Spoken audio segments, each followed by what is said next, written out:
and was gazing at Archie with a weary repulsion. Mr. Brewster's glance always made Archie feel as though there were soup on his shirt-front.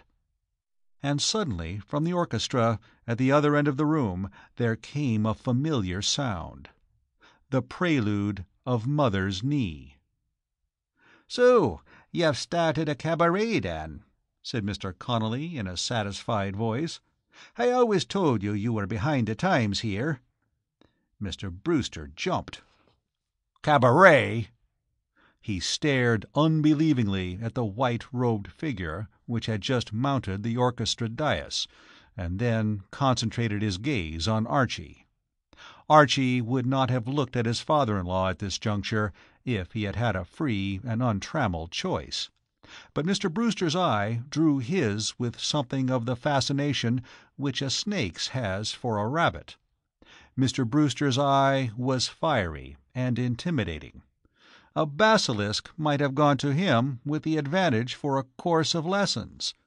His gaze went right through Archie, till the latter seemed to feel his back hair curling crisply in the flames. "Is this one of your fool tricks?"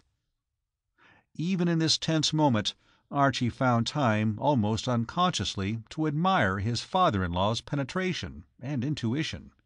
He seemed to have a sort of sixth sense. No doubt this was how great fortunes were made. "Well, as a matter of fact, to be absolutely accurate, it was like this." "Say, cut it out," said Mr. Connolly. "Can the chatter. I want to listen." Archie was only too ready to oblige him. Conversation at the moment was the last thing he himself desired. He managed, with a strong effort, to disengage himself from Mr. Brewster's eye, and turned to the orchestra dais, where Miss Spectacia Huskisson was now beginning the first verse of Wilson Hymack's masterpiece. Miss Huskisson, like so many of the female denizens of the Middle West, was tall and blonde and constructed on substantial lines. She was a girl whose appearance suggested the old homestead, and fried pancakes, and Pop coming home to dinner after the morning's ploughing. Even her bobbed hair did not altogether destroy this impression. She looked big and strong and healthy, and her lungs were obviously good. She attacked the verse of the song with something of the vigor and breadth of treatment with which in other days she had reasoned with refractory mules. Her diction was the diction of one trained to call the cattle home in the teeth of western hurricanes. Whether you wanted to or not, you heard every word. The subdued clatter of knives and forks had ceased. The diners, unused to this sort of thing at the Cosmopolis, were trying to adjust their faculties to cope with the outburst. Waiters stood transfixed, frozen in attitudes of service. In the momentary lull between the verse and the refrain, Archie could hear the deep breathing of Mr. Brewster. Involuntarily he turned to gaze at him once more, as refugees from Pompeii may have turned to gaze upon Vesuvius.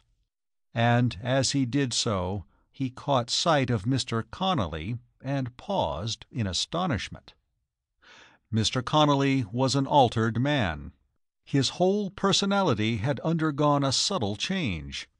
His face still looked as though hewn from the living rock, but into his eyes had crept an expression which in another man might almost have been called sentimental.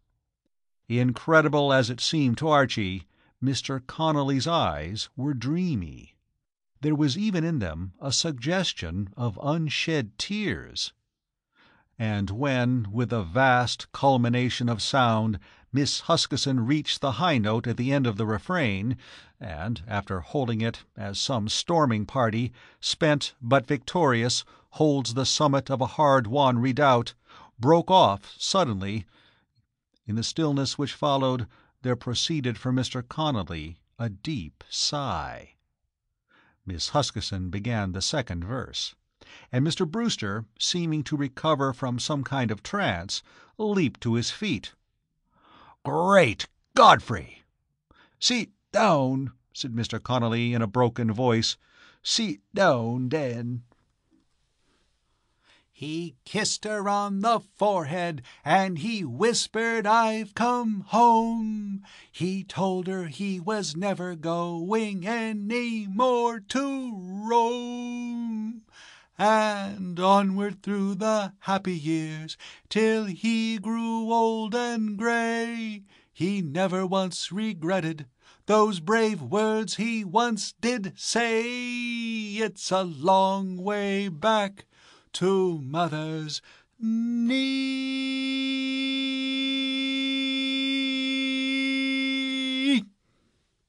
The last high note screeched across the room like a shell, and the applause that followed was like a shell's bursting.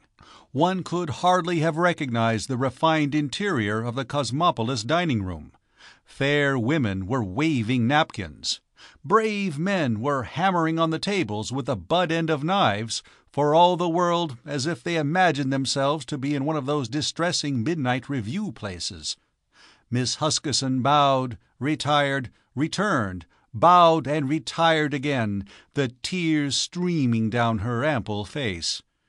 Over in a corner, Archie could see his brother-in-law clapping strenuously. A waiter, with a display of manly emotion that did him credit, dropped an order of new peas. 30 years ago last October," said Mr. Connolly in a shaking voice. "I—" Mr. Brewster interrupted him violently. "I'll fire that orchestra leader. He goes tomorrow. I'll fire—" He turned on Archie.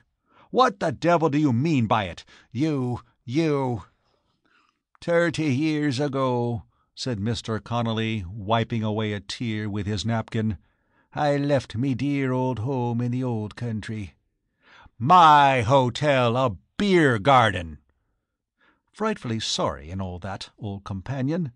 30 years ago last October. 'Twas a fine autumn evening, the finest you'd ever wish to see. Me old mother, she came to the station to see me off." Mr. Brewster, who was not deeply interested in Mr. Connolly's old mother, continued to splutter inarticulately, like a firework trying to go off. "You'll always be a good boy, Aloysius," she said to me, said Mr. Connolly, proceeding with his autobiography. "And I said, 'Yes, mother, I will.'" Mr. Connolly sighed and applied the napkin again. "'Twas a liar I was," he observed remorsefully. "Many's the dirty I've played since then. It's a long way back to mother's knee. 'Tis a true word." He turned impulsively to Mr. Brewster. "Then there's a deal of trouble in this world, without me going out of me way to make more. The strike is over. I'll send the men back tomorrow. There's me hand on it." Mr. Brewster, who had just managed to coordinate his views on the situation and was about to express them with the generous strength which was ever his custom when dealing with his son-in-law, checked himself abruptly. He stared at his old friend and business enemy, wondering if he could have heard aright.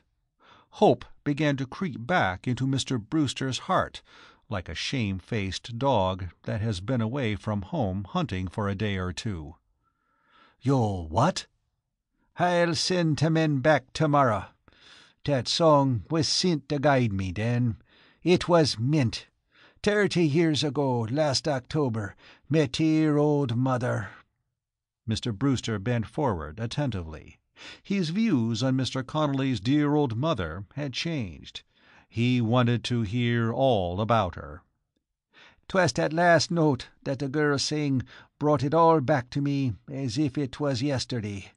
As we waited on the platform, me old mother and I, out comes the train from the tunnel, and the engine lets off a screech the way you'd hear it 10 miles away. 'Twas 30 years ago." Archie stole softly from the table. He felt that his presence, if it had ever been required, was required no longer. Looking back, he could see his father-in-law patting